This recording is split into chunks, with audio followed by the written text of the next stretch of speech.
Your 15-year-old just rolled their eyes at your suggestion to visit a botanical garden.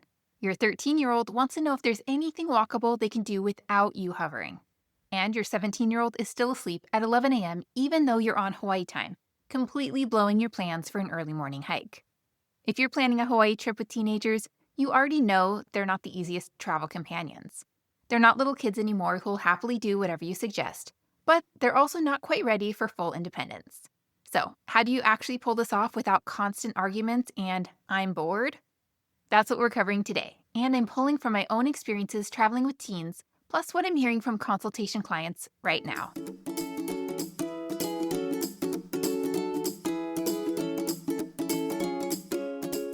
Welcome back to Hawaii Travel Made Easy. I'm Marcie.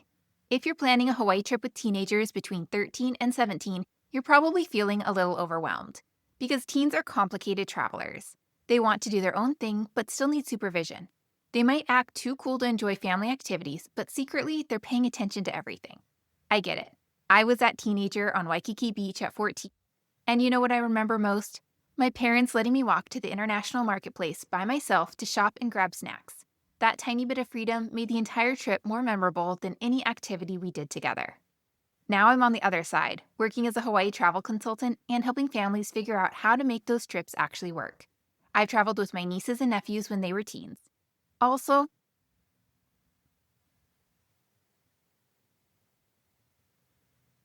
and I'm watching my own 12-year-old start wanting more independence on our Hawaii trips.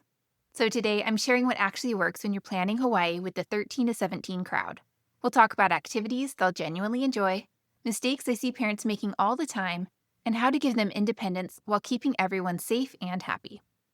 I'm going to focus mostly on Oahu because it honestly has the best setup for teens. Lots of activities, walkable areas, that perfect mix of independence and family stuff. But I'll mention options on the other islands too. Here's the biggest mistake I see. Parents plan the trip exactly like they did when their kids were 8. Every meal together, every activity is a family activity, every moment is scheduled. And then they're shocked when their teens are miserable. I had a consultation recently with a family traveling with extended relatives. 3 teens total in the group. Their biggest concern? Making sure they stayed somewhere busy and walkable so the teens could grab food on their own and explore without adults constantly hovering. They asked about Uber and shuttles. Can their teens use those safely?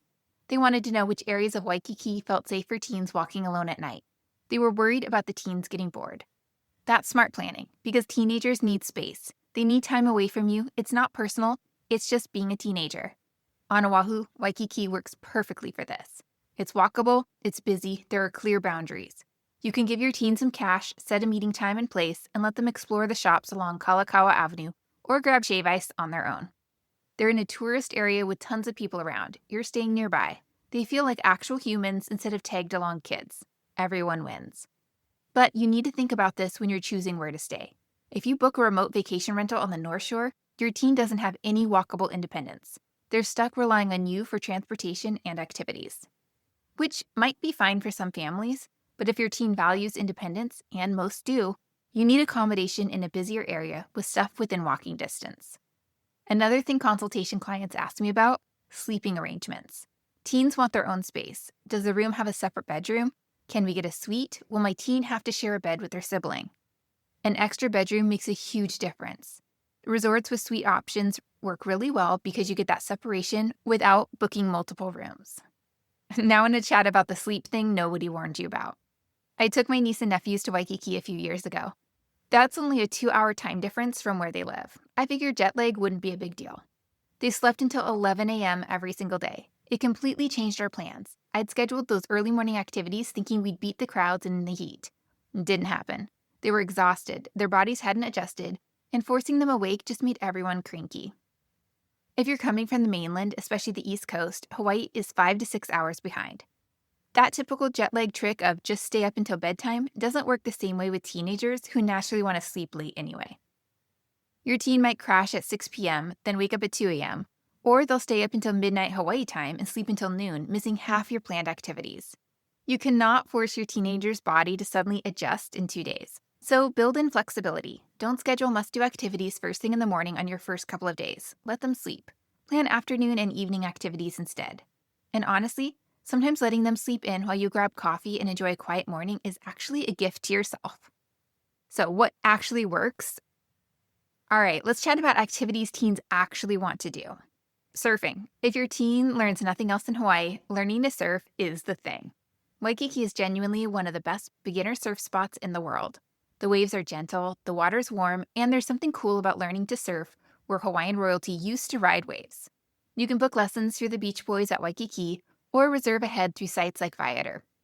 Group lessons are running about $70 to $100 per person for a 2-hour session right now. Your teen will probably be standing up by the end of it, or at least have some good stories about wiping out. Morning lessons work best. The waves are calmer, the sun isn't brutal yet. If your teen isn't ready to commit to a full lesson, you can rent surfboards right on the beach for $20 to $30 for the day. Maui has good surf schools too, especially around Lahaina, but Waikiki's consistency makes it easiest for beginners. Okay, let's chat about snorkeling without fighting the crowds. Everyone recommends Hanauma Bay. It's beautiful, sure, but it's also insanely crowded, requires advanced reservations, and charges admission. So skip it. Book a snorkeling tour to Turtle Canyon instead. You'll board a catamaran right from Waikiki, cruise out to one of Oahu's best snorkel spots, and swim alongside green sea turtles in their natural habitat. Tours run about 2 to 3 hours and cost around $99 to $125 per person. Teens love the boat ride, and there's something magical about floating in clear water while a sea turtle glides past you. You're not fighting crowds, you don't have to worry about parking, and the guides know exactly where the turtles hang out. On the other islands, Molokini Crater tours on Maui are incredible. Kealakekua Bay on the Big Island, Nepali Coast boat tours on Kauai include snorkeling stops. Every island has great options. I also want to chat about movie set tours. This one's huge if your teens love movies. Kualoa Ranch on Oahu is where Hollywood films everything they need to look like a tropical paradise. Jurassic Park, Jumanji, Kong Skull Island, Jurassic World, and about 250 other movies and TV shows. The Jurassic Adventure Tour takes you through actual filming locations in an open-air vehicle. You'll see the bunker from Jurassic World, the boneyard from Kong, that famous field where the Gallimimus stampede happened. Your teen will lose it when they recognize these spots. Tours run about 2.5 hours and cost around $150 to $170 per person right now. Book ahead because these sell out weeks in advance, especially during summer. On Kauai, you can visit filming locations on your own. The Jurassic Park gates are accessible, and there are several spots around the island that appeared in films. Let's move on to Pearl Harbor. Before you skip this thinking your teen won't care about history, Pearl Harbor isn't a dusty museum. Even teens who think they're too cool for historical sites come away moved. Standing over the sunken ship where 1,177 sailors and Marines lost their lives is powerful. The USS Arizona Memorial Program is free. You just pay a $1 reservation fee per person. Book tickets exactly 8 weeks in advance at 3 p.m. Hawaii time because they sell out almost immediately. You'll want to set an alarm. All right, let's talk about hiking that doesn't feel like torture. Teens will hike if it doesn't feel miserable and there's a payoff at the end.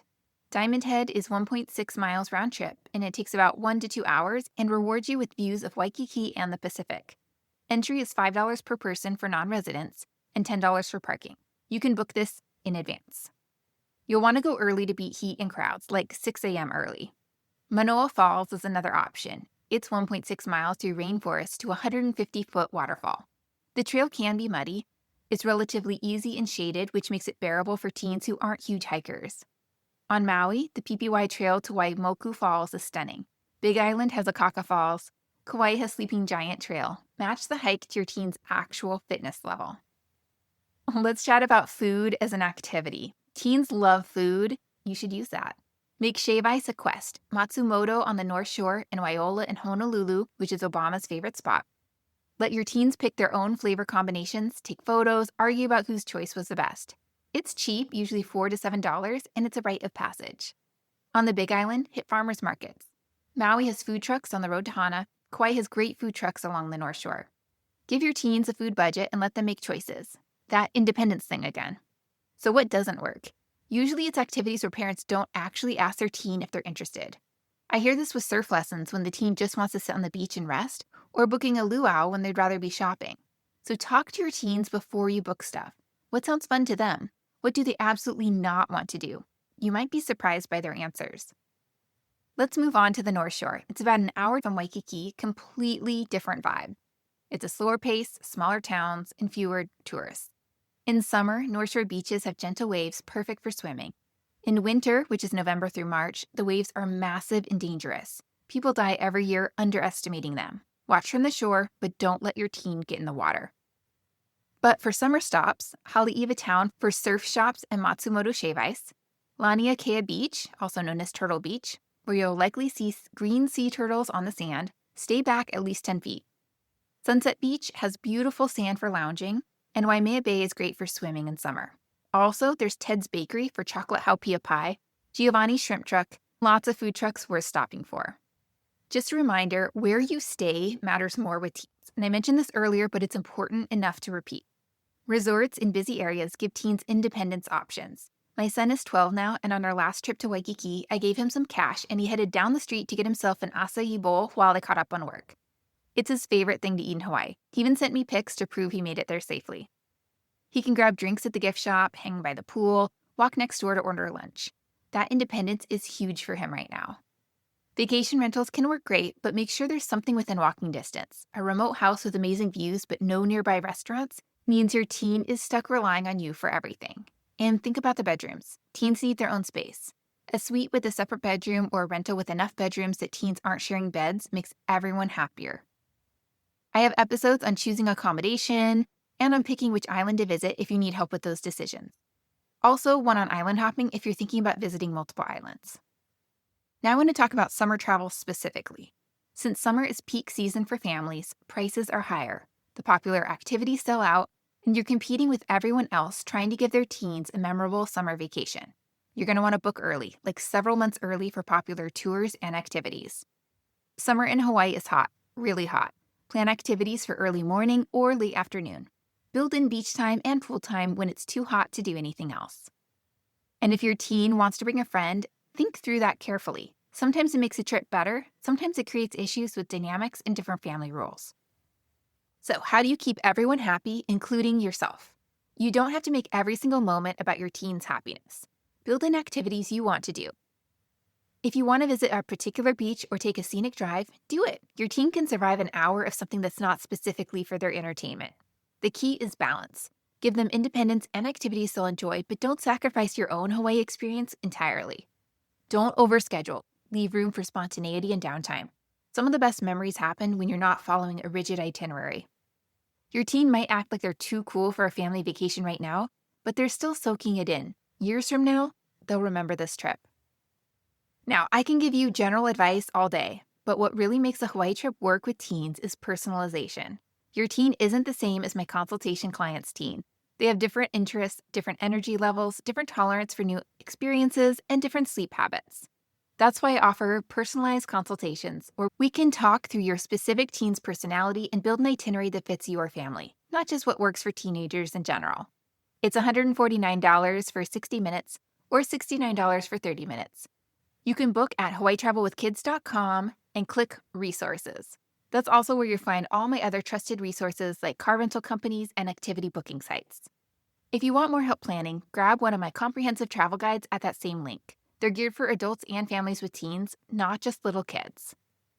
Planning Hawaii with teenagers doesn't have to mean constant frustration. Focus on giving them some autonomy. Don't overschedule. Leave room for them just to be teens in a beautiful place. They might act like they're too cool for this, but they're paying attention. They're building memories even if they won't admit it until they're 25. Give them independence within safe boundaries. Plan activities they'll genuinely enjoy, and accept that sometimes they'll want to sleep until noon or spend an hour on their phone at the beach. That's all normal. Book that trip before they're too old to travel with you at all, because that day is coming faster than you think. If you found this helpful, I'd love it if you'd leave a rating or a review. It helps other families find this show.